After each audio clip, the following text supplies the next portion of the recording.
तो कि a physical quantity, okay, a physical quantity which needs direction for its definition. ऐसी quantity को क्या कहते हैं? वेक्टर क्वांटिटी कहते हैं। समझ में आया कि नहीं आया? जैसे कोई एग्जांपल देगा वेक्टर क्वांटिटी का? Acceleration. Yes. Acceleration, yes. Velocity. Displacement, velocity, force, Displacement. Force, acceleration, displacement. displacement, very good. Displacement, ठीक है। Speed. तो ये सारे एग्जांपल्स हैं किसके? वेक्टर्स के। अब चलो मैं डिस्प्लेसमेंट की बात करता हूं। तो फॉर एग्जांपल इस पर्टिकुलर पोजीशन पे अहमदाबाद है, ओके, और इस पर्टिकुलर पोजीशन पे मुंबई है फॉर एग्जांपल। अगर आप मुंबई बाय रोड जाते हो, Ahmedabad, Vadodara, Surat and then Mumbai, you know, अगर रोड से जाते हो तो आप जानते हो ये रोड थोड़ा टेढ़ा मेढ़ा चलेगा, ऐसे ऐसे जाते जाते जाते आपको मुंबई पहुंचाएगा, राइट। ये पूरा जो पाथ होगा ना अहमदाबाद से मुंबई का, वो टेढ़ा मेढ़ा पाथ होगा, स्ट्रेट पाथ नहीं होगा। लेकिन अगर आप एयरलाइंस से जाते हो तो क्या होगा? एयरलाइंस से अहमदाबाद से मुंबई का पाथ जो मिलेगा आपको, वो पाथ एकदम अब क्या मिलेगा? स्ट्रेट पाथ मिलेगा, हाँ कि ना? Yes. प्लेन थोड़ा बहुत, Yes, sir. प्लेन का जो होता है, अपने पायलट जो होता है, वो प्लेन को थोड़ा ऐसे ऐसे ऐसे करके करते, ठीक है, वो रिक्शा चलाते चलाते जाता है, कोई ऐसे वैसे थोड़ा प्लेन चलता है। तो प्लेन का पाथ तो क्या होगा? अहमदाबाद से पूरा मुंबई का स्ट्रेट पाथ होगा। तो ये स्ट्रेट पाथ जो है ना, वो हमको क्या देगा? Minimum distance between what? Ahmedabad and Mumbai, right. ये अहमदाबाद और मुंबई के बीच का मिनिमम डिस्टेंस देगा मुझे। और इस वेक्टर को देखो, यहां से मैंने अहमदाबाद से शुरू किया और मुंबई पे खत्म हुआ ये एरो, तो इसको बोलेंगे एक वेक्टर। और इस वेक्टर को अपने क्या बोलते हैं? डिस्प्लेसमेंट वेक्टर बोलेंगे।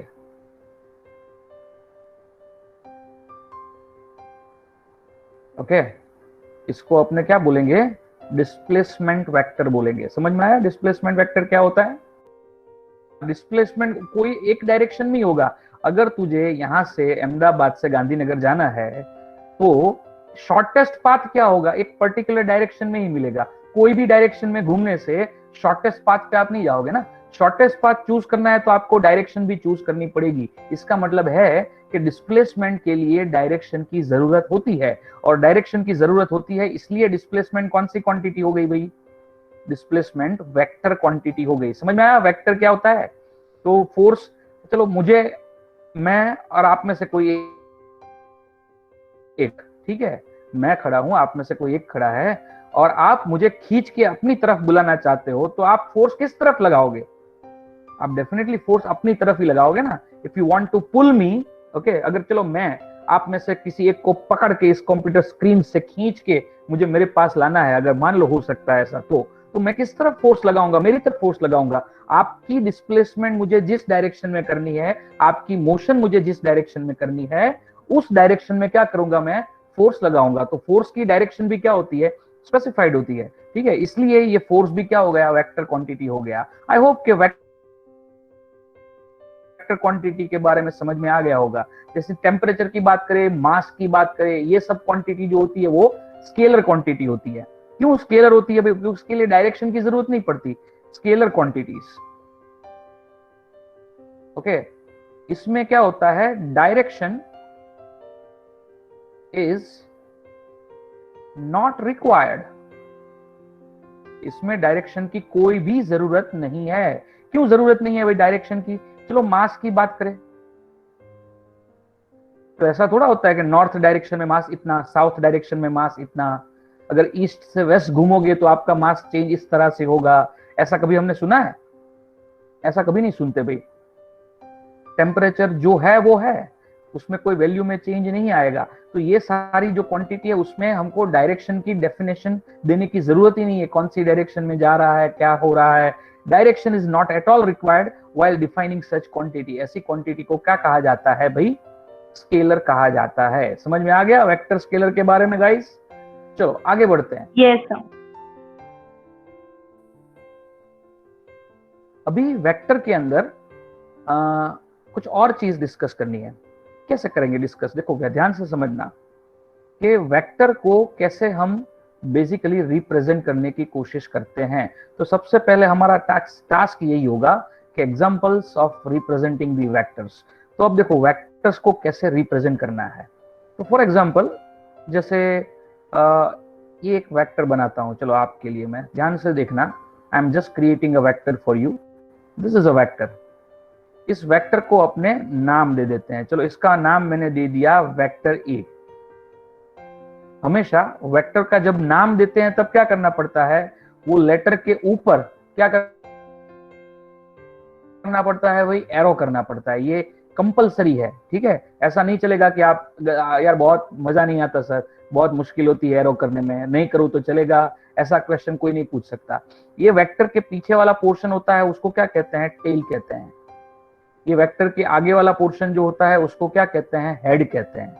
और टेल से लेके हेड तक वेक्टर की जो भी लेंथ होती है उस लेंथ को क्या कहते हैं? तो कि मैग्नीट्यूड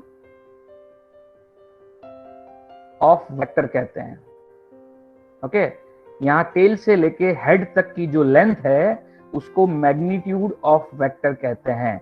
अगर मेरे पास अलग अलग एग्जाम्पल लेके मैं आपको एक्सप्लेन करने की अगर मैं कोशिश करूं तो मैं कर सकता हूं, लेकिन उससे पहले हम क्या करेंगे? वेक्टर के नोटेशंस को देखेंगे। वेक्टर नोटेशंस, ध्यान से सुनना। ये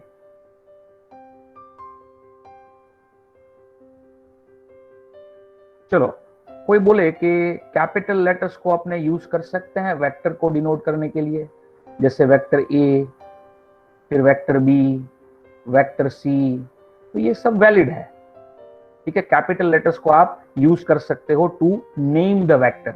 फिर आप स्मॉल लेटर को भी यूज कर सकते हो to name the vector. Small letter कौन से?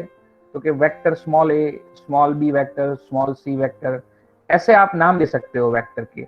फिर आप रे नोटेशन यूज कर सकते हो। रे नोटेशन, रे नोटेशन मतलब क्या? तो कि वेक्टर ए बी, जैसे पॉइंट मान लो ये पॉइंट ए है और ये हेड वाला पॉइंट कौन सा? पॉइंट बी है। अगर ए और बी यहां पे है, ठीक है, तो मैं इस पर्टिकुलर वेक्टर का क्या नाम दे सकता हूं? वेक्टर ए बी बोल सकता हूं। मैं वेक्टर बी सी नाम दे सकता हूं, मैं वेक्टर सी डी नाम दे सकता हूं। ये वैलिड नोटेशन है।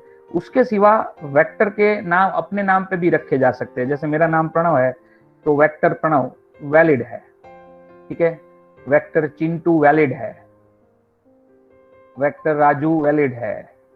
समझ में आया? ऐसे नाम आप दे सकते हो। अब क्या वैलिड नहीं है? तो ध्यान से देखो, नॉट वैलिड वाला लिस्ट आप वेक्टर राइट नहीं कर सकते। Vector cross is not possible. ये क्रॉस है ना, एक्स नहीं है। कोई बोलेगा एक्स करो, उसके बीच सर्कल करो, फिर वेक्टर करो, ऐसा भी नाम पॉसिबल नहीं है। आप कोई डिजिट्स नहीं रख सकते, वेक्टर 1, वेक्टर 2, वेक्टर 3, ये सब आप नहीं कर सकते। डॉट के ऊपर वेक्टर नहीं कर सकते, हैश के ऊपर वेक्टर नहीं कर सकते, ठीक है? मतलब अपने ऐसे जो सिंबल्स होते हैं, डैश वेक्टर, अंडरस्कोर वेक्टर, ऐसा कुछ नहीं वैलिड। यहाँ पे ऐसा कोई नाम वैलिड नहीं है। जब भी आपको वेक्टर का नाम देना है तब आपको ये सारे तरीके हैं, कैपिटल, स्मॉल, रे नोटेशन, आप नेम दे सकते हो, उसके हिसाब से पता चल जाएगा। अब मान लो इस वेक्टर को मैं नाम देता हूं आर वेक्टर, तो मैं यहाँ पे क्या बोल सकता हूं कि वेक्टर ए बी जो है वो वेक्टर क्या है? आर है। Vector A B is equal to vector R, ऐसा आप बोल सकते हो, ठीक है? अब ये आर जो है ना वो वेक्टर है, ये क्या है? वेक्टर है। बट अगर कोई पूछे कि भाई मैग्नीट्यूड ऑफ वेक्टर आर क्या होगा, तो कि मैग्नीट्यूड ऑफ आर को डिफाइन करने के दो तरीके हैं। एक तो क्या करो, आप वेक्टर आर को लिखो और उसके आजू बाजू मोड कर दो, तो ये हो गया उसका magnitude.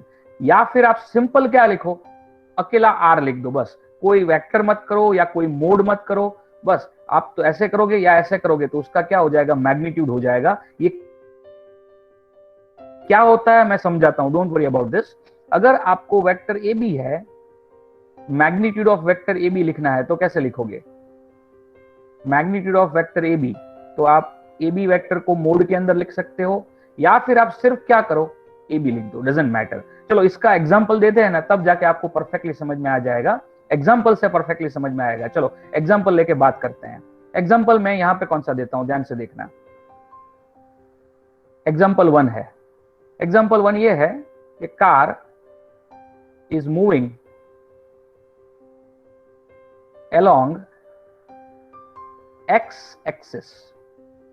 Car is moving along x axis with velocity 50 kilometre per hour.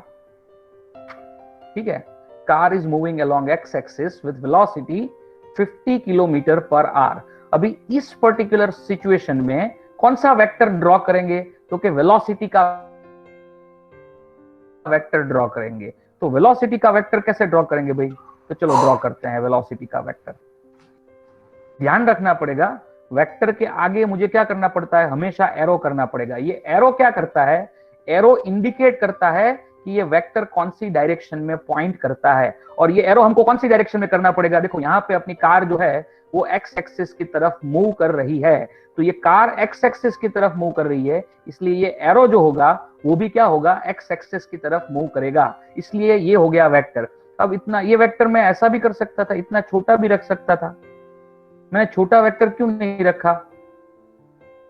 मैं ये वेक्टर इतना बड़ा भी वेक्टर कर सकता था, तो मैंने ये बड़ा वेक्टर क्यों नहीं रखा? तो मुझे क्या करना चाहिए, मुझे कितनी साइज का वेक्टर ड्रॉ करना चाहिए?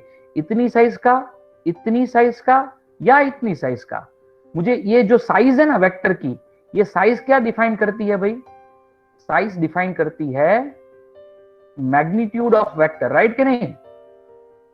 ये जो साइज है ना वो मैग्नीट्यूड ऑफ वेक्टर को डिफाइन करती है। तो मेरा मैग्नीट्यूड यहाँ पे वेलोसिटी वेक्टर का कितना है भाई? 50 है कि नहीं है? तो ये 50 है, तो मुझे मेरी वेक्टर की जो लेंथ है ना, वेक्टर की जो साइज है ना, मैं कोई भी ऐसी वैसी साइज नहीं रख सकता भाई। मुझे इतना लंबा वेक्टर ड्रॉ करना पड़ेगा कि जितने लंबे वेक्टर की साइज क्या मिले, मुझे 50 यूनिट मिले। और वेलोसिटी का वेक्टर है तो इसको डिनोट करने के लिए मैं सिंबल यूज करता हूं v। समझ में आया? ये जो मैंने ड्रॉ किया वो, everyone, I want answer from everyone. Yes sir. Yes, sir. Perfectly. चलो तो मैं यहाँ पे क्या बोलूंगा? Yes, very good, very good. तो मैं यहाँ पे क्या बोलूंगा कि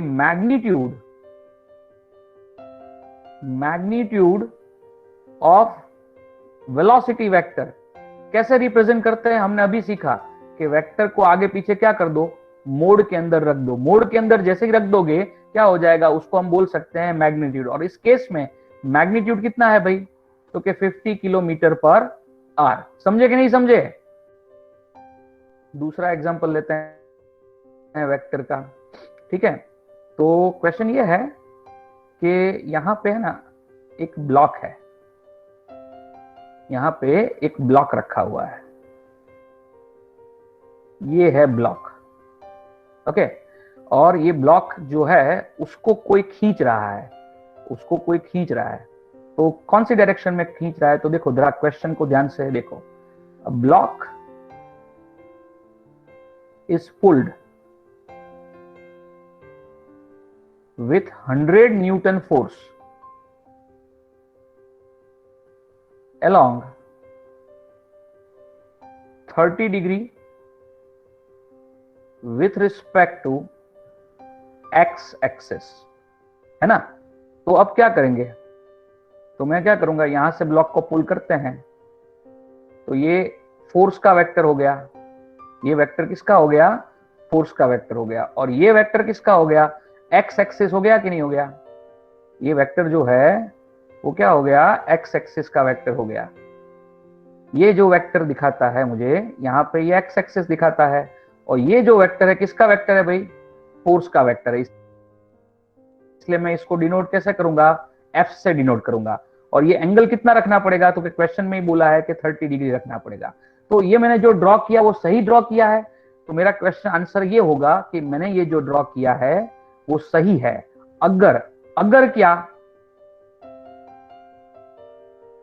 अगर ये जो फोर्स वेक्टर है ना, जो भाई ये फोर्स वेक्टर, ओके, इसकी मैग्नीट्यूड मैंने 100 रखी हो, तो अगर मैंने मान लो कि फॉर एग्जांपल अगर आप टेल से लेके हेड तक इसकी लेंथ मेजर करो और लेंथ आपको मिले 50 यूनिट, तो फिर मैंने ये क्या किया है, वेक्टर ड्रॉ करने में क्या किया, गलती की है। समझ लो, मुझे वेक्टर ऐसे ड्रॉ करना पड़ेगा सो दैट इसकी मैग्नीट्यूड कितनी आए, 100 यूनिट आनी चाहिए। क्यों 100 यूनिट आनी चाहिए भाई? क्योंकि जो फोर्स लग रहा है ना, that force is equal to what, 100 newton. Is that understood perfectly everyone?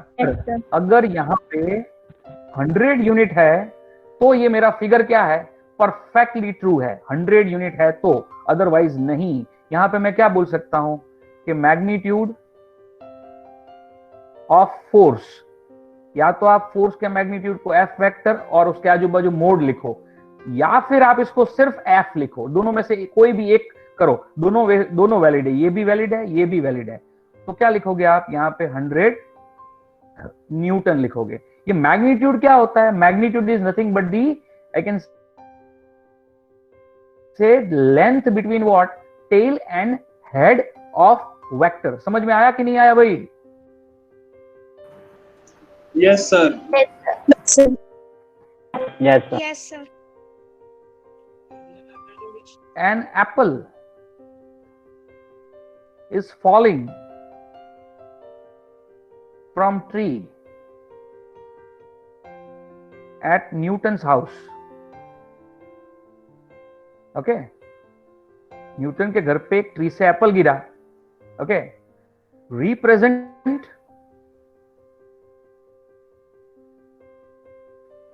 It's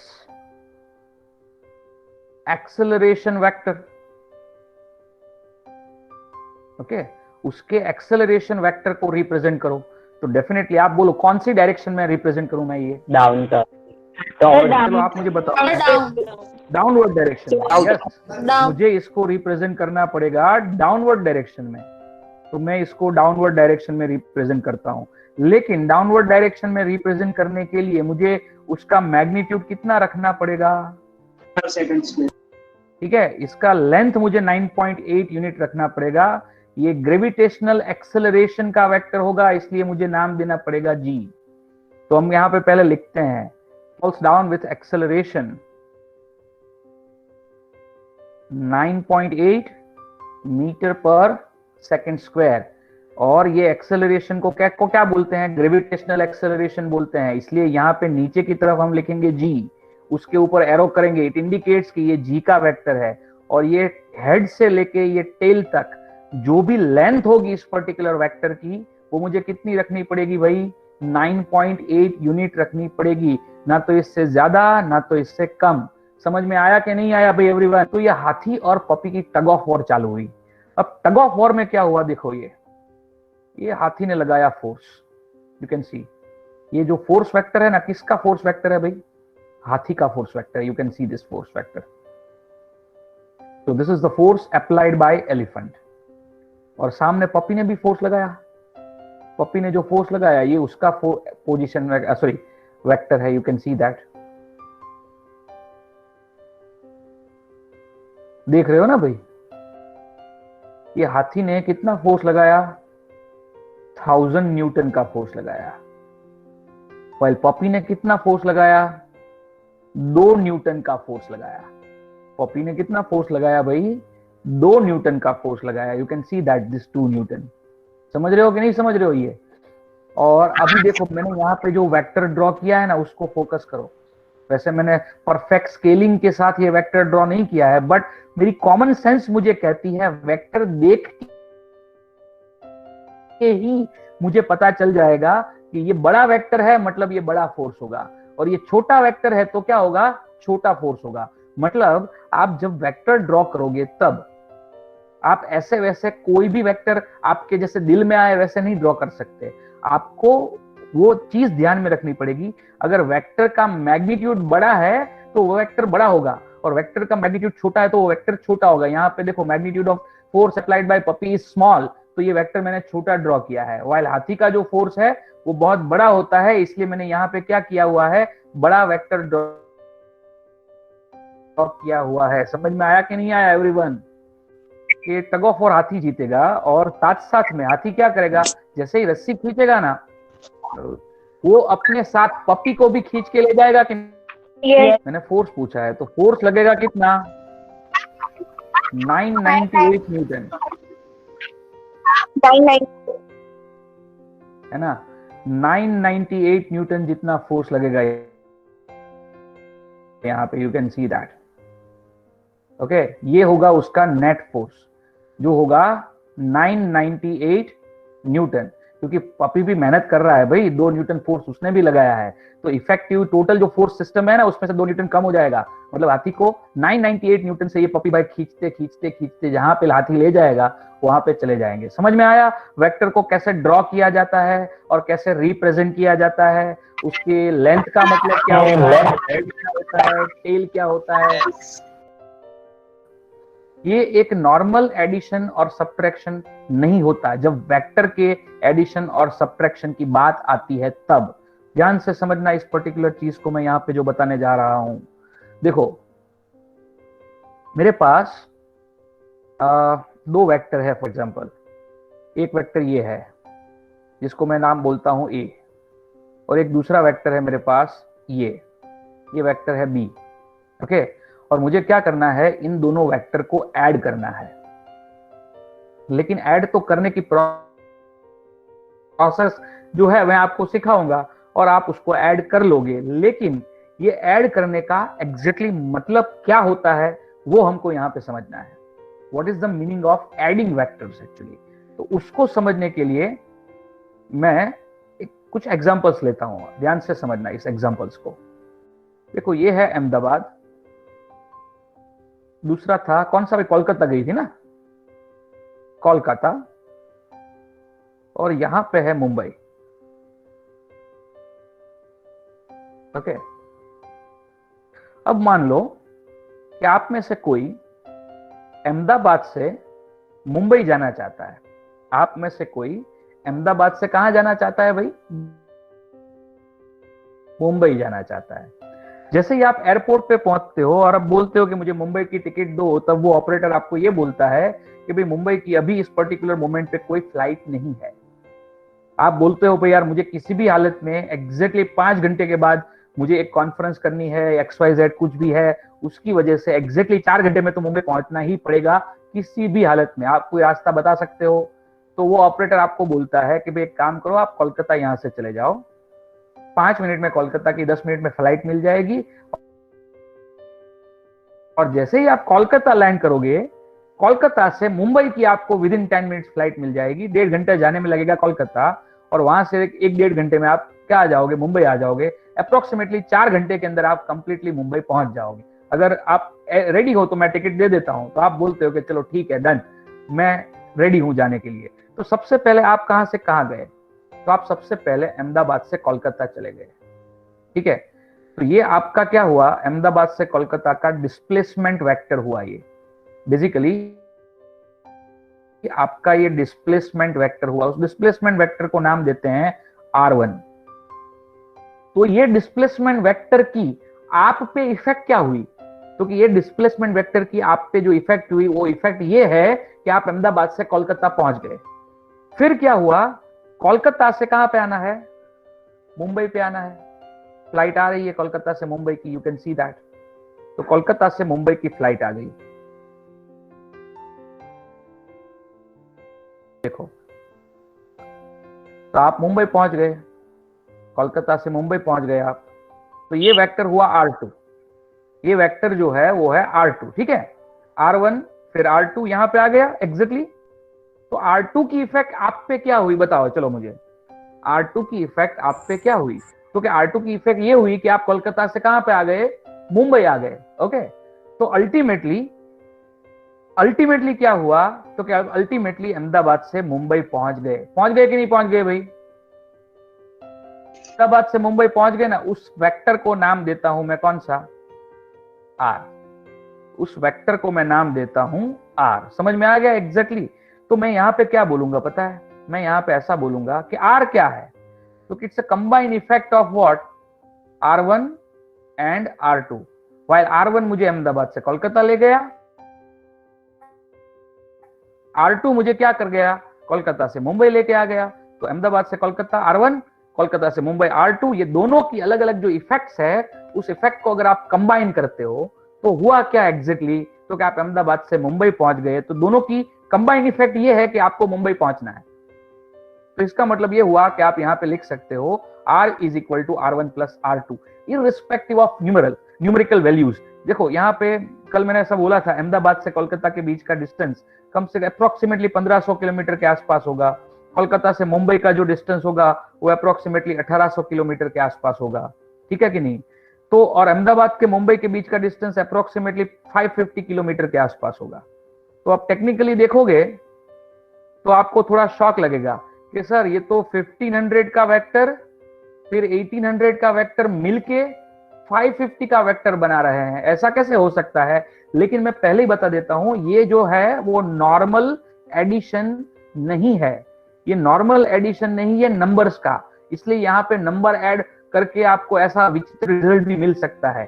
so don't think on that number part, सिर्फ यहां पे कंबाइन इफेक्ट देखो। इसके सिवा एक और एग्जांपल मैंने दिया था, जैसे फॉर एग्जांपल देखो यहां ध्यान से कि यहां पे एक चीज पड़ी हुई है, यू कैन सी दैट यहां पे एक चीज पड़ी हुई है, हैवी वाली कोई चीज है। अब क्या होता है कि कोई इस पर्टिकुलर चीज के ऊपर इस डायरेक्शन में क्या करता है, फोर्स लगाता है, और कोई दूसरा जो है वो इस पर्टिकुलर चीज पे ऊपर इस पर्टिकुलर डायरेक्शन में फोर्स लगाता है। समझे, एक ही चीज पे दो अलग अलग डायरेक्शन पे फोर्स लग रहे हैं। फॉर एग्जाम्पल, चलो चीज नहीं है, मैं खुद बैठा हूं, मैं ही बैठा था, तो आज भी मैं बैठ जाता हूं, मैं यहां पे हूं, ठीक है, दिस इज मी।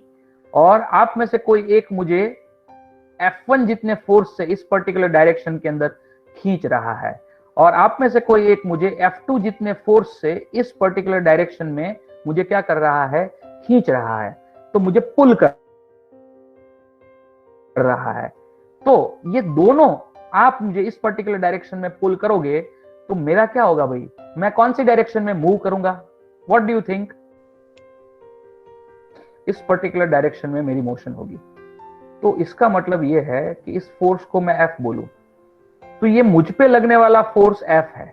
लेकिन ये क्यों लगा भाई मेरे मुझ पे, क्योंकि मुझ पे ये फोर्स इसलिए लगा कि किसी भाई साहब ने इस तरफ F1 फोर्स लगाया और किसी भाई साहब ने इस तरफ मुझे F2 फोर्स लगाया, और मुझे दोनों साइड से लगने वाला फोर्स मुझे मेरी बॉडी पे मिला, और उसकी वजह से दोनों फोर्स की मेरी इफेक्ट क्या हुई, इफेक्ट ये हुई कि मुझे फोर्स कौन सी डायरेक्शन में लगा, सीधी डायरेक्शन में लगा। समझ में आया, सीधी डायरेक्शन में लगा मुझे फोर्स।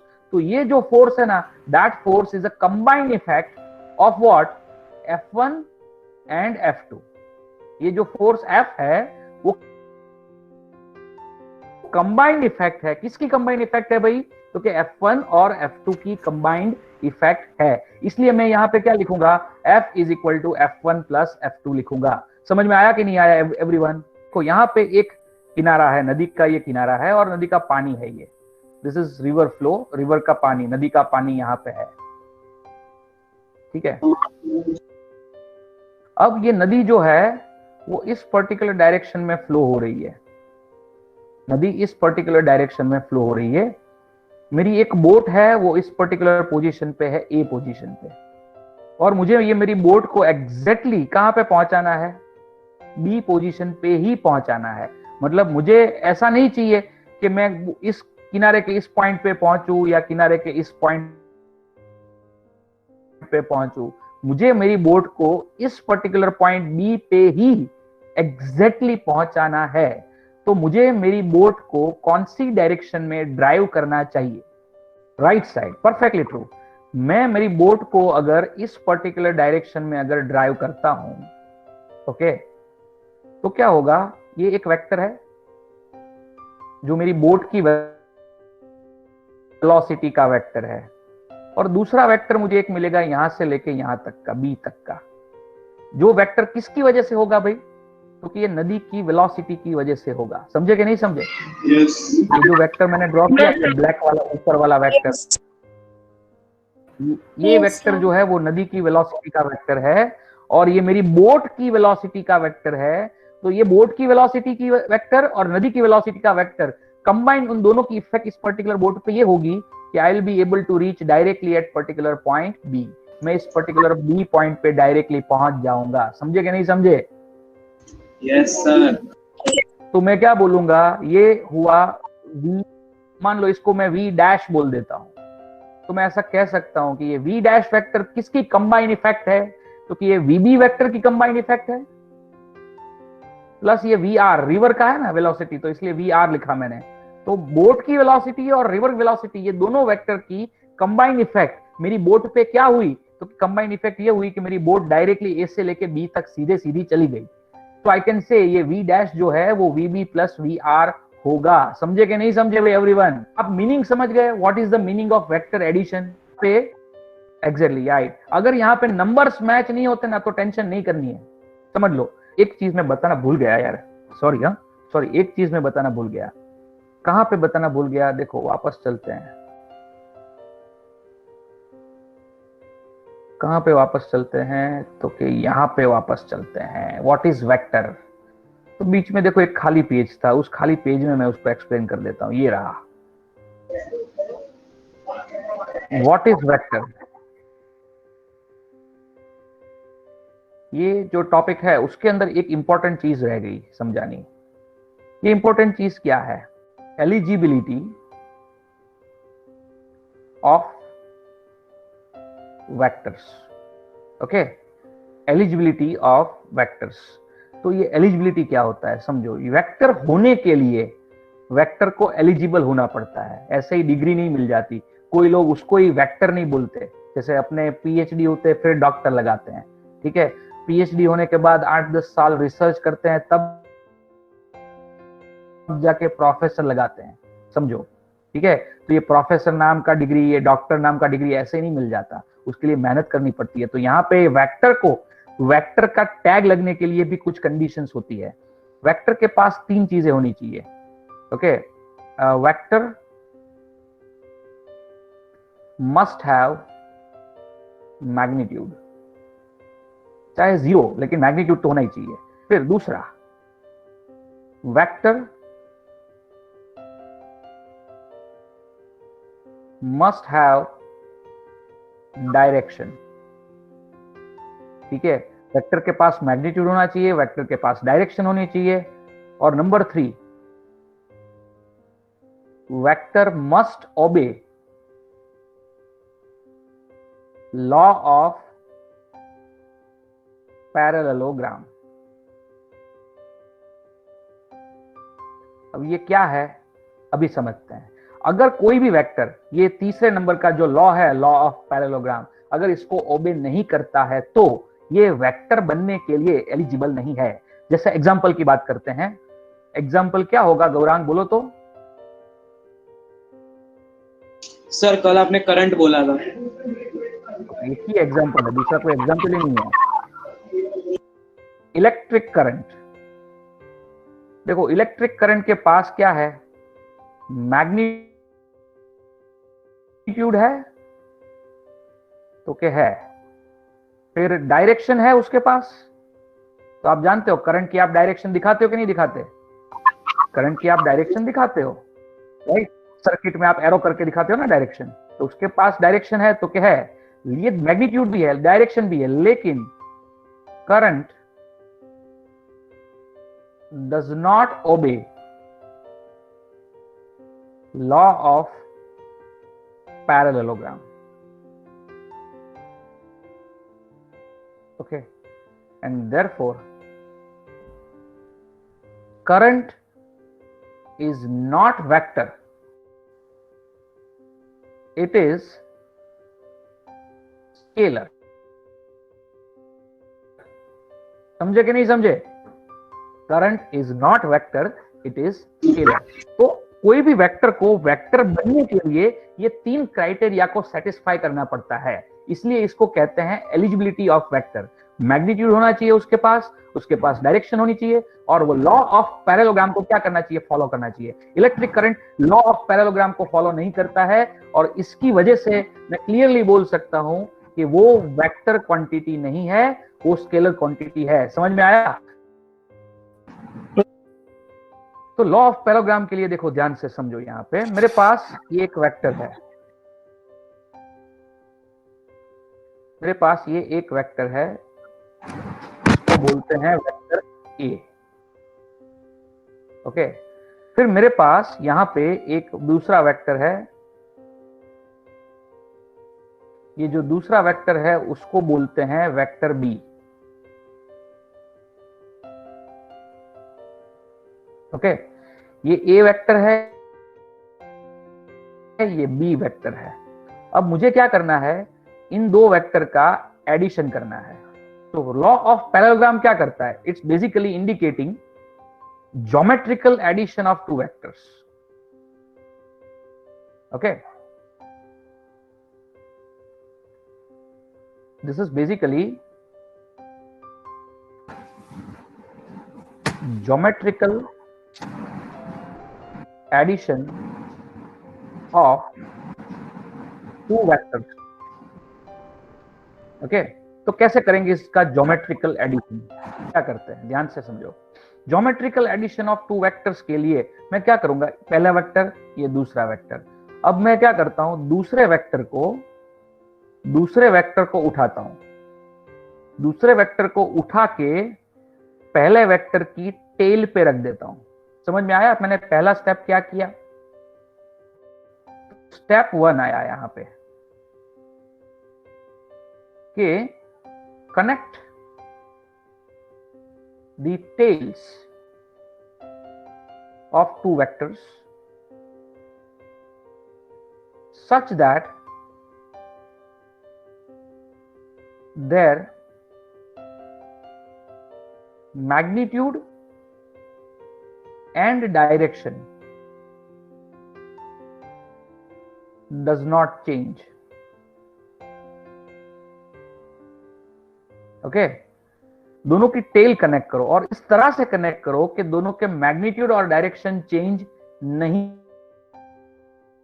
होने चाहिए। देखो मैंने क्या किया, ये बी वेक्टर को उठा के रखा, समझो, ऐसा नहीं कि मैंने खींच के रख दिया, कहीं से भी पकड़ के कहीं पे टेल जोड़ ज्वाइन कर दी, नहीं, मैंने ध्यान रखा है कि ये बी वेक्टर की जो डायरेक्शन पहले थी वही डायरेक्शन क्या होनी चाहिए, बाद में होनी चाहिए। ऐसा नहीं होना चाहिए कि ये टेल को कनेक्ट करने के पहले वो डायरेक्शन कुछ और थी और उस, अब देखो पहले मैंने ऐसे वेक्टर रखा था, फिर मैंने क्या किया, मैंने बस इस वेक्टर को जस्ट उठाया यहां से, नथिंग एल्स, मैंने सिर्फ इसको उठाया। देखो उठा के मैं टेढ़ा मेढ़ा डायरेक्शन नहीं कर रहा हूं इसका, सिर्फ मैं क्या कर रहा हूं, यहाँ पे उसको उठा के शांति से मैं रख दिया। मैंने कहां पे, एक ही टेल पे रख दिया, और ये उठा के रखने के टाइम पे मैंने देखा कि पहले उसकी जो डायरेक्शन थी अब भी उसकी वही डायरेक्शन है, डायरेक्शन को मैंने चेंज नहीं होने दिया।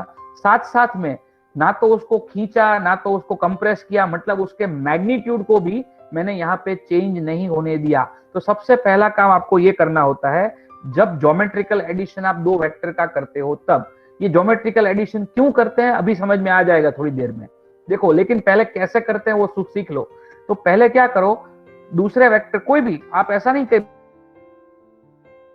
बी को ए की टेल पे रखो, आप क्या कर सकते हो, ए को भी बी की टेल पे रख सकते हो, डजंट मैटर। अल्टीमेटली आपको क्या करना है, दोनों वेक्टर की टेल को कनेक्ट करना है। तो पहला स्टेप समझ में आ गया, connect the tails of the vector. अब दूसरा step, draw a parallel line to vector A from head of B and vice versa. ठीक है, मैं क्या करूंगा, बी के हेड से ए के पैरेलल एक लाइन बनाऊंगा। देखो, this is the line which is parallel to what A. समझ में आया ये? और वाइस वर्सा मतलब सिमिलरली आपको ए के हेड से क्या करना है, बी के पैरेलल भी एक लाइन बनानी है। और ऐसा करने से क्या बन जाता है भाई, पैरेललोग्राम बन जाएगा कि नहीं बन जाएगा? करेंगे। What is the step number 3? Step 3, तो draw a vector from tails, draw a vector from tails to intersection of lines. Okay, तो मैं क्या करूंगा, ये टेल्स है ना, देखो ये पॉइंट जो है ना, this point is basically tail, ये टेल्स है, और ये जो पॉइंट मिला वो क्या मिला मुझे, इंटरसेक्शन मिला। दो लाइन जो मैंने ड्रॉ की उसका ये इंटरसेक्शन मिला। तो मुझे अब क्या करना है, तो कि बस कुछ नहीं करना है, टेल से लेके इंटरसेक्शन को ज्वाइन करने वाला मुझे एक वेक्टर बनाना है। समझे कि नहीं समझे भाई? तो ये जो वेक्टर मुझे मिला, ये जो वेक्टर मुझे मिला, उस वेक्टर को मैं क्या बोलूंगा पता है? I will tell that vector as a plus B vector. Okay, इसको अपने क्या बोलेंगे, a प्लस बी वेक्टर बोलेंगे। तो हम लास्ट लाइन यहां पे क्या लिखेंगे, the vector achieved from step 3 is resultant vector. Resultant vector यानी sum of vector A and B. Okay, it's vector achieved from step 3 is resultant vector of A and B. A और B का ये क्या हो गया, resultant vector हो गया, denoted by, कैसे डिनोट करते हैं अपने, तो कि vector A plus vector B से उसको डिनोट करते हैं। समझ में आया ये कैसे किया मैंने परफेक्टली एवरीवन? अब आप सोचोगे सर ऐसा ज्योमेट्रिकल एडिशन करने का फायदा क्या, क्या फायदा? तो ये वही चीज है, देखो मैं यहां पे हूं, अभी हमने एक एग्जांपल लिया था, कौन सा एग्जांपल लिया था, देखो आगे ये मैंने एग्जांपल लिया था, याद करो इस एग्जांपल को। यहाँ पे मैं खड़ा था, किसी ने मुझे F1 जितने फोर्स से इस तरफ खींचा राइट हैंड साइड, किसी ने मुझे F2 जितने फोर्स से क्या खींचा, लेफ्ट हैंड साइड खींचा। तो मैं आगे की तरफ गया, मैंने ऐसा बोल दिया, ठीक है, वो तो मेरे एक्सपीरियंस से बोला, लेकिन आगे की तरफ एग्जैक्टली कहां पे, तो उसको जानना है, तो मैं क्या करूंगा, तो F1 के पैरेलल एक लाइन ड्रॉ करो, फिर F2 के पैरेलल एक लाइन ड्रॉ करो और पैरेललोग्राम बनाओ। फिर क्या हो गया, ये टेल्स हो जाएगा, ये क्या हो जाएगा, इंटरसेक्शन हो जाएगा, और टेल से इंटरसेक्शन वाला जो वेक्टर है वो मेरा क्या हो जाएगा, रिजल्टेंट वेक्टर हो जाएगा। और इसलिए इस वेक्टर को अपने क्या बोलेंगे, F vector is going to be F1 vector plus F2 vector. समझ में आया कि नहीं आया एवरीवन? अच्छा, लॉ ऑफ पैरेललोग्राम तो क्या करता है, दो वेक्टर अगर आपके पास है तो दो वेक्टर का एडिशन करके देता है। अब देखो और कुछ एग्जांपल एक दो लेते हैं, जैसे मेरे पास ये वेक्टर है ए वेक्टर, ध्यान से देखना, और ये वेक्टर है B vector, you can see that, ये ए वेक्टर है, ये बी वेक्टर है। मैंने क्या कर दिया है, पहले से ही इस दोनों की टेल को कनेक्ट कर दिया है, देखो ये टेल को मैंने कनेक्ट कर दिया है। अब क्या करना पड़ेगा मुझे इसके लिए, ये वेक्टर ए है, ये वेक्टर कौन सा है, तो कि वेक्टर बी है। तो इसके लिए सबसे पहला काम क्या करेंगे, बी के पैरेलल एक लाइन बनाएंगे, सॉरी बी के हेड से ए के पैरेलल एक लाइन बनाएंगे। मैंने यहां पे एक लाइन बनाया, ये लाइन जो है वो कैसा लाइन है भाई, this line is parallel to A and it is drawn from what, head of B. फिर क्या करेंगे, I will make a line from the head of A, और वो क्या होगी, पैरेलल टू बी हो जाएगा। तो चलो ये पैरेलल टू बी लाइन भी मैंने एक बना दिया, यू कैन सी दैट, बन गया। तो मुझे यहां पे क्या मिला, देखो यहां पे मुझे क्या मिला, इंटरसेक्शन मिला। समझे कि नहीं समझे, ये हो गया इंटरसेक्शन। और ये क्या है, टेल। तो क्या करना पड़ेगा अब मुझे भाई बोलो, तो कि कुछ नहीं, टेल से लेके इंटरसेक्शन तक मुझे क्या करना है, एक वेक्टर ड्रॉ करना है। तो देखो मैं ये वेक्टर ड्रॉ कर रहा हूं, विच इज बेसिकली टेल से लेके इंटरसेक्शन तक का ये वेक्टर है। समझ में आया, ये टेल से लेके इंटरसेक्शन तक का जो वेक्टर है वो मुझे क्या देगा, a प्लस बी वेक्टर मुझे देगा।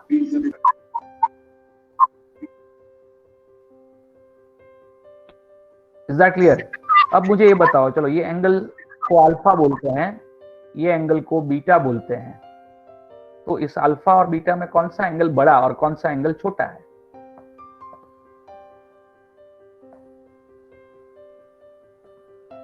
अच्छा, तो मैं ऐसा बोल सकता हूं, देखो ध्यान से इस फिगर को देखना, इस फिगर को देख के मुझे बताना, क्या मैं ऐसा बोल सकता हूं कि here a is greater than b? दिख रहा है ना, वेक्टर a की लेंथ जो है वो b की लेंथ से क्या है, बड़ी है। a is greater than b, इसकी वजह से alpha is less than beta है कि नहीं है? ऐसा मैं बोल सकता हूं? चलो अगर ऐसा होता तो क्या होता, देखो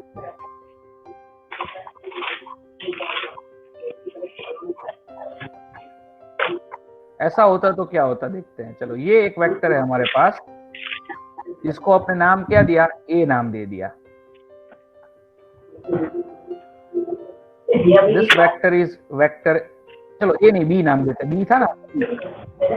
अभी यहाँ पे क्या करेंगे, दूसरा वेक्टर लेते हैं।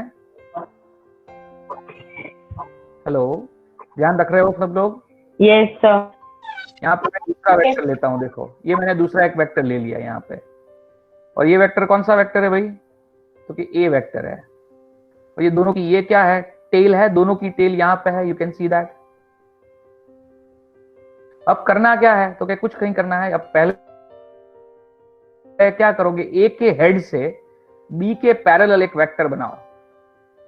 तो देखो मैंने a के हेड से b के पैरेलल मैंने एक वेक्टर बना दिया, बन गया भाई? Yes sir. चलो फिर क्या करेंगे, ये तो कर दिया मैंने, फिर क्या करेंगे उसके बाद, तो क्या कुछ नहीं, b के हेड से a के पैरेलल एक वेक्टर बनाओ। तो मैं क्या करता हूं, b के हेड से a के पैरेलल एक वेक्टर बना दिया, देखो मैंने यहाँ पे बना दिया ना। और ये क्या हो गया, जैसे ये कर दिया मुझे क्या मिल गया, यहाँ पे इंटरसेक्शन मिला, ये पॉइंट जो है वो पॉइंट क्या हो गया, इंटरसेक्शन हो गया। यस अब क्या करना है, अब कुछ नहीं करना है, टेल्स से लेके इंटरसेक्शन को ज्वाइन करना है। अगर मुझे रिजल्टेंट वेक्टर निकालना है तो मुझे क्या करना पड़ेगा, टेल्स से लेके मुझे इस वेक्टर को ज्वाइन करना पड़ेगा, और ये मेरा हो गया resultant vector, you can see that. Okay, ये हो गया रिजल्टेंट वेक्टर, इसको मैं क्या बोलूंगा, a प्लस बी बोलूंगा। अच्छा, ये एंगल क्या है, अल्फा है, और ये एंगल बीटा है। अब कौन सा एंगल बड़ा है, बोलो? अल्फा। अल्फा बड़ा है, तो a is less than b है, तो क्या हो गया भाई, alpha is greater than b हो गया कि नहीं हो गया? समझे कि नहीं समझे? What if a is equal to b, alpha और बीटा के बीच में क्या रिलेशन है, इक्वल टू हो जाएगा, रोम्बस बन जाए। यस ठीक है, ये इक्वल टू हो जाएगा, alpha is equal to beta हो जाएगा। तो ये क्लियर हो गया भाई, तो ये है लॉ ऑफ पैरेललोग्राम। ठीक है, ये एग्जांपल देते देते मैंने आपको 2-3 बार आपको मैंने बता दिया कि how to find a plus B, right? चलो आगे बढ़ते हैं। अभी लॉ ऑफ पैरेललोग्राम में एडिशन और सब्ट्रैक्शन दोनों एक साथ करते हैं। चलो कैसे करते हैं, ध्यान से समझना। पहले तो सब्ट्रैक्शन समझना पड़ता है, सब्ट्रैक्शन होता क्या है, उसके बाद हम ये कर पाएंगे सब्ट्रैक्शन। ठीक है, तो सबसे पहले सब्ट्रैक्शन समझते हैं। तो देखो a माइनस बी होता है सब्ट्रैक्शन मतलब, तो a माइनस बी एक्चुअली क्या होता है, तो कि a minus B is nothing but a plus minus B होता है। ऐसे लिख सकते हो कि नहीं लिख सकते हो? Yes sir. अच्छा, तो क्वेश्चन ये आएगा कि ये माइनस बी क्या है, तो माइनस बी है a vector opposite to B vector. अगर बी वेक्टर ऐसे होता है तो इस वेक्टर को क्या बोलते हैं, माइनस बी वेक्टर बोलते हैं। ये बी वेक्टर तो ये माइनस बी वेक्टर। वेक्टर्स के अंदर माइनस की जो साइन होती है ना, वो इंडिकेट करती है ऑपोजिट डायरेक्शन को। ना कि अपने नंबर सिस्टम में, अपने नंबर लाइन में -1, -2, -5, वो जो माइनस का सेंस है वो सेंस, और यहाँ पे ये जो सेंस है वो अलग अलग चीजें हैं। यहाँ पे माइनस आया वेक्टर के अंदर, इसका मतलब है कि यहाँ पे हम क्या करने वाले हैं, ऑपोजिट डायरेक्शन की बात करने वाले हैं। Is that clear everyone? सबको समझ में आया? Yes. Yes, नहीं sir. आया? Yes. Yes, sir. तो चलो देखिए, इसको समझने की कोशिश और ज्यादा करते हैं। चलो ध्यान से देखना। वेक्टर क्या हो गया? अब आप देख सकते हो, ये जो वेक्टर है ना, ये वेक्टर को क्या बोलेंगे? -b बोलेंगे। देखो -b का ध्यान मैंने एग्जैक्टली कॉपी पेस्ट करके उल्टा क्यों किया? मैं सीधी लाइन भी खींच सकता था, लेकिन मैंने इसलिए ऐसा किया कि b का और -b का सिर्फ डायरेक्शन क्या होता है, डिफरेंट होता है। अगर इसका मैग्नीट्यूड 3 है तो -b का भी मैग्नीट्यूड क्या होगा? 3 ही होगा। याद रखना, ये b वेक्टर और -b vector direction wise they are opposite, but magnitude wise they are same. समझे? तो अभी मेरे पास देखो, ये a वेक्टर है और b वेक्टर है। अगर मुझे a प्लस b चाहिए तो मैं क्या करता हूं? तो अगर मुझे a प्लस b ढूंढना है तो मुझे क्या करना पड़ेगा? a से एक मुझे पैरेलल लाइन ड्रॉ करनी पड़ेगी which is parallel to b। पहला काम मुझे ये करना पड़ेगा। फिर दूसरा काम क्या आएगा? b के हेड से a के पैरेलल लाइन ड्रॉ करनी पड़ेगी, और ऐसा करके मुझे क्या फाइंड करना पड़ेगा? सबसे पहले I need to find the intersection. मुझे सबसे पहले यहाँ पे इंटरसेक्शन फाइंड करना पड़ेगा। समझे कि नहीं समझे? तो ये इंटरसेक्शन मिला। यहाँ पे क्या है? टेल्स है। तो टेल्स से लेके इंटरसेक्शन को ज्वाइन करने वाला वेक्टर मुझे बनाना पड़ेगा। तो मैंने क्या किया? ये टेल्स से लेके ये इंटरसेक्शन को ज्वाइन करने वाला वेक्टर जो होगा वो मैंने यहाँ पे बना दिया। You can see that. ये वेक्टर बन गया यहाँ पे, टेल्स से लेके इंटरसेक्शन को ज्वाइन करने वाला वेक्टर है ये वेक्टर कौन सा वेक्टर हो गया भाई? ये a प्लस b वेक्टर हो गया। चलो अब मुझे क्या फाइंड करना है? तो कि a minus b vector find करना है। तो a माइनस b वेक्टर मतलब क्या?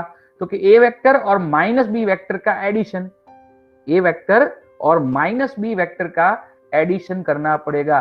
तो ये एडिशन कैसे करते हैं? तो कुछ नहीं, अब क्या करेंगे? a के हेड से माइनस b के पैरेलल एक लाइन बनाओ। देखो मैंने a के हेड से माइनस b के पैरेलल मैंने एक लाइन बना दी, बन गई line. You can see that. फिर क्या करेंगे? फिर b के माइनस b के हेड से a के पैरेलल एक लाइन बनाएंगे। तो माइनस b के हेड से अब क्या करता हूं मैं? a के पैरेलल एक लाइन बनाता हूं। यू कैन सी दैट, बन गई लाइन। और लाइन के बनने से यहां पे क्या मिल गया मुझे? इस पर्टिकुलर पॉइंट पे फिर से मुझे क्या मिल गया? इंटरसेक्शन मिल गया। तो मुझे क्या करना पड़ेगा? एक वेक्टर बनाना पड़ेगा। कौन सा वेक्टर बनाना पड़ेगा? तो के टेल्स से लेके इंटरसेक्शन को ज्वाइन करने वाला वेक्टर मुझे यहां पे बनाना पड़ेगा। Is that clear everyone? Yes, sir. Yes, sir. तो टेल्स से लेके Yes, sir. ये वेक्टर मैंने बना दिया। तो मैं इस वेक्टर को क्या बोलूंगा अभी? a माइनस बी बोलूंगा कि नहीं बोलूंगा? सो ये हो गया वेक्टर का एडिशन और subtraction using what? Law of parallelogram. Please, head and tail method. Okay, अब मान लो यहां पे हमारे पास दो वेक्टर थे a और b, और दो वेक्टर को मुझे क्या करना था? ऐड करना था।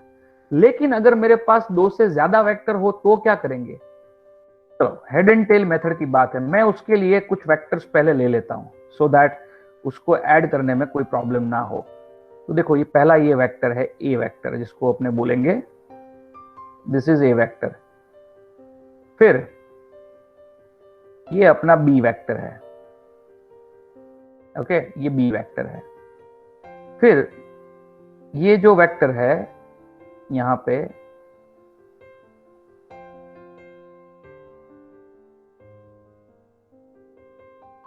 ये है सी वेक्टर। और एक लास्ट वेक्टर बना देता हूं। ये जो वेक्टर है वो है डी वेक्टर। ठीक है, ये सारे वेक्टर्स मेरे पास है। ये है ए वेक्टर, फिर ये है बी वेक्टर, ये है सी वेक्टर, और ये है डी वेक्टर। ये सारे वेक्टर का मुझे क्या करना है, एडिशन करना है। तो कैसे करेंगे ये सारे वेक्टर का एडिशन? तो इस एडिशन को करने के लिए मैं यहाँ पे हेड एंड टेल मेथड लगाता हूं। तो हेड एंड टेल मेथड में सबसे इंपॉर्टेंट और क्रूशियल स्टेप कौन सा है? Just have a look on that particular step. तो स्टेप 1,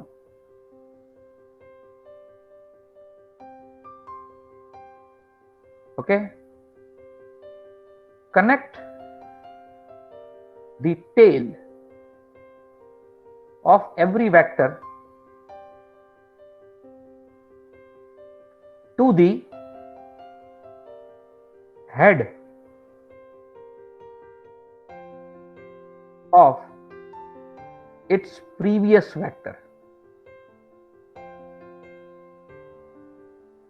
पहला काम ये करना है, हर एक वेक्टर की टेल को उसके प्रीवियस वेक्टर के हेड पे रखना है। तो कैसे करेंगे देखो ध्यान से। ये बी वेक्टर की है टेल, उसको मुझे कहां पे रखना है? तो कि उसके प्रीवियस वेक्टर ए के हेड पे रखना है।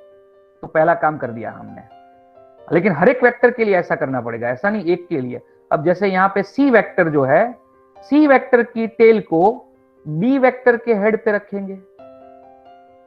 फिर ये डी वेक्टर की जो टेल है यहां पे, उसको कहां पे रखेंगे? तो कि सी वेक्टर के हेड पे रख देंगे। ये पहला जो स्टेटमेंट हमने लिखा उसका समझ में आया आपको? मतलब everyone? Yes, sir. Yes, sir. हाँ sir. Yes, sir. Connect the Yes, sir. perfectly good. Good, good. Connect the tails of every vector to the head of its previous vector। पहला काम हो गया। अब दूसरा स्टेप क्या करना है? Create a vector joining tail of first vector to head of last vector। ये दूसरा स्टेप होगा। मतलब पहले वेक्टर की टेल से लास्ट वेक्टर के हेड तक आपको क्या करना है? एक वेक्टर बनाना है। बन गया वेक्टर। पहले वेक्टर की टेल से लास्ट वेक्टर के हेड तक मुझे एक वेक्टर बनाना था, और ये रेड वाला जो वेक्टर है वो वही वेक्टर है। समझ में आया कि नहीं आया? Yes, sir. Yes, sir. समझ गए सर। Sir. ओके, ये वेक्टर मुझे यहाँ पे मिल चुका है, यू कैन सी दैट। तो ये स्टेप कौन सा था? ये स्टेप था 2। तो हम क्या बोलेंगे यहाँ पे? यहाँ पे हम बोलेंगे कि vector achieved with step 2 is the sum of all the vectors। यानी ये क्या हो गया भाई, बोलो? ये क्या हो गया? ये हो गया vector A plus vector B plus vector C plus vector D हो गया। बस खत्म। चारों चार वेक्टर का एडिशन एक साथ कर दिया। समझ में आया ये कैसे कर? ये क्या, ये वेक्टर जो मैंने अभी ड्रॉ किया, कौन सा वेक्टर? तो कि ग्रीन वाला वेक्टर। ये ग्रीन वाला वेक्टर क्या होगा? Vector A plus vector B. ये ग्रीन वाला वेक्टर होगा a प्लस बी। समझ में आ गया है? अच्छा, बहुत अच्छा, बहुत अच्छे। चलो, और ये वेक्टर कौन सा वेक्टर होगा? ए plus C. A plus vector. A plus B plus सी। ये a प्लस बी प्लस सी होगा। ए प्लस बी प्लस सी। हाँ बोलो। इसमें फिर पैरेललोग्राम मेथड यूज ना करें तो चलेगा, डायरेक्ट ऐसे कर सकते हाँ, हैं? वो नहीं करना है, पैरेललोग्राम मेथड यूज नहीं करना है। नहीं, अगर ओनली use टू करते हैं- हाँ, क्या बोल रहे हो? अगर खाली कोई भी दो वेक्टर्स का एडिशन हो तो हम डायरेक्टली हेड और टेल मेथड कर सकते हैं। कर सकते हैं ना, क्यों नहीं कर सकते, कर सकते हैं, पक्का कर सकते हैं। ठीक है, सर तो अभी एक बात सिंपल से सुन लो, आपको सुनो सुनो, पहले एक बात सुन लो, बाद में पूछना मुझे। ये बात मैं बहुत इंपॉर्टेंट तरीके से बताता हूँ। अभी जैसे ही मैंने बहुत सारे बच्चों का ये एटीट्यूड देखा है, जैसे ही एक ही काम करने के लिए दो मेथड पता चलती है ना, तो चूज कर लेते हैं ये इजी और ये डिफिकल्ट। ठीक है, आपने भी चूज कर लिया होगा, सर ये हेड एंड टेल तो बहुत इजी है, पहला वाला मेथड थोड़ा डिफिकल्ट है, इससे तो अच्छा है कि यही करे। देखो सर समझ लो, डिफिकल्टी का एक स्टेप कम है उसमें, वैसे भी उसमें ज्वाइन ही करना है। देखो यहाँ पे स्टेप कम ज्वाइन करो ना करो, लेकिन आपके सामने जब क्वेश्चन आएगा तब क्वेश्चन देखो, और क्वेश्चन देख के डिसाइड करो कि आप दो में से कौन सी मेथड वहां पे अप्लाई करोगे। ओके। ठीक है, दिमाग में ये मत लगा लेना कि ये मेथड अच्छी है, पहली पुरानी वाली मेथड डिफिकल्ट है, या फिर ये अच्छी नहीं है पहली वाली अच्छी थी। ऐसा कुछ होता ही नहीं फिजिक्स में, कुछ अच्छा बुरा होता ही नहीं है। ठीक है, Yes. हर एक मेथड का अपना कोई पर्पस होता है। तो अब अगर ऐसा कुछ दिखे जहां पे आपको ऐसा लगे कि पैराग्राम से हेड एंड टेल इस केस में अच्छा होगा, तो इस केस में आप क्या करोगे, हेड एंड टेल अप्लाई कर लो। कुछ हो सकता है कुछ केस में वो आपको इजी पड़े, ये डिफिकल्ट हो जाएगा। आप देखोगे, अपने प्रॉब्लम सॉल्व करेंगे तब आपको पता चल जाएगा ये चीज के बारे में। लेकिन अभी तो मैं बेसिक चीजें यहाँ पे बता रहा हूँ। हेड एंड टेल मेथड के बारे में परफेक्टली समझ में आ गया। देखो मैंने यहाँ पे एग्जैक्टली आपने देखा होगा कि मैंने हर एक वेक्टर को पकड़ पकड़ के क्या किया, तो उसके प्रीवियस वेक्टर के हेड पे रखा। आपने देखा कि नहीं देखा? लेकिन मैंने ध्यान क्या रखा पता है, कि वेक्टर की डायरेक्शन और वेक्टर का मैग्नीट्यूड चेंज ना हो। ठीक है, वेक्टर की डायरेक्शन और वेक्टर का मैग्नीट्यूड चेंज ना हो, तो मैंने वो ध्यान रखा है कि यहाँ पे चार वेक्टर थे मेरे पास, ए बी सी डी। चारों में से हर एक वेक्टर का मैग्नीट्यूड और डायरेक्शन मैंने क्या रखा है, सेम टू सेम रखा है, जैसे मुझे पहले दिया हुआ था। समझे? और मैंने उसको चेंज नहीं किया है, देखो, और उसके बाद मैंने ये रिजल्ट लाया हूं। अच्छा, अब क्वेश्चन जो है वो मुझे फिर से पूछो, चलो क्या है क्वेश्चन? सर सपोज हम एक और वेक्टर ऐड कर रहे हैं, वेक्टर ई, और उसकी डायरेक्शन D2A की तरफ है, और उसकी लेंथ भी इक्वल है D2A, और उसको अपने बहुत ही अच्छा क्वेश्चन, सुपर क्वेश्चन। ये एक्चुअली मैं इसके बाद यही बताने वाला था, लेकिन तूने पूछ लिया। चल जल्दी से समझ लो, ये बहुत ही अच्छा क्वेश्चन है दोस्तों। देखो अगर ये ऐसा कुछ है, ये क्वेश्चन, ये वेक्टर है ए वेक्टर, कलर बदल जा, चल ये वेक्टर है ए वेक्टर। ये कौन पूछ रहा था क्वेश्चन? सर काव्य। काव्य, ओके काव्य, वेरी गुड। चलो ये है वेक्टर ए, ठीक है। चलो अब मैं एक वेक्टर लेता हूं, वेक्टर बी। वेक्टर बी मैंने ऐसे ले लिया,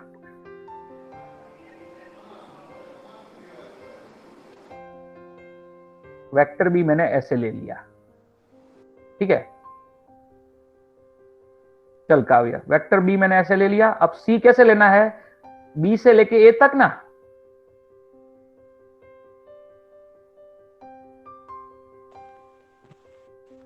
यहां से लेके ए तक। तेरा क्वेश्चन ऐसा ही कुछ था ना? Yes sir. तो ये वेक्टर हो गया सी।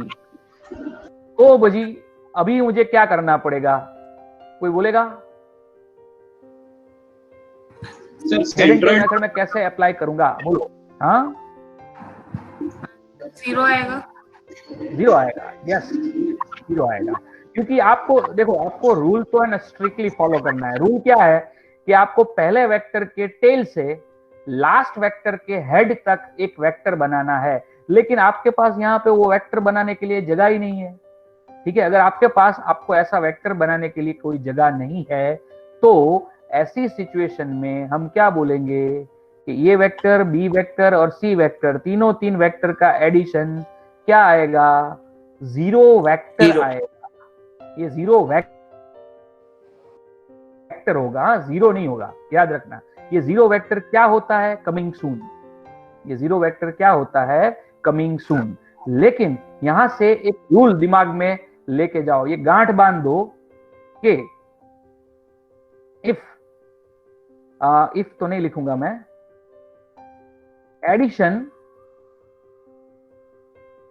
of vectors aligned in cyclic manner. Addition of vector aligned in cyclic manner. Okay ये साइक्लिक मैनर हुआ कि नहीं, ए से बी, बी से सी, सी से डी, ऐसा साइक्लिक मैनर हुआ.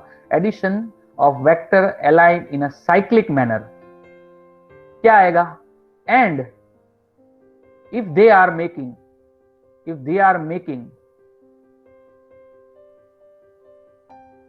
Closed loop, then their addition क्या होगा बोलो? Zero vector will be zero vector. ठीक है, उसका एडिशन जीरो वेक्टर होगा. देखो ये एक वेक्टर है, ये दूसरा वेक्टर है, ये तीसरा वेक्टर है, ये चौथा वेक्टर है. तो यहाँ पे a plus B plus C plus D क्या आएगा? जीरो आएगा. समझ में आया? सर क्वेश्चन है. सही है, पक्का कि नहीं?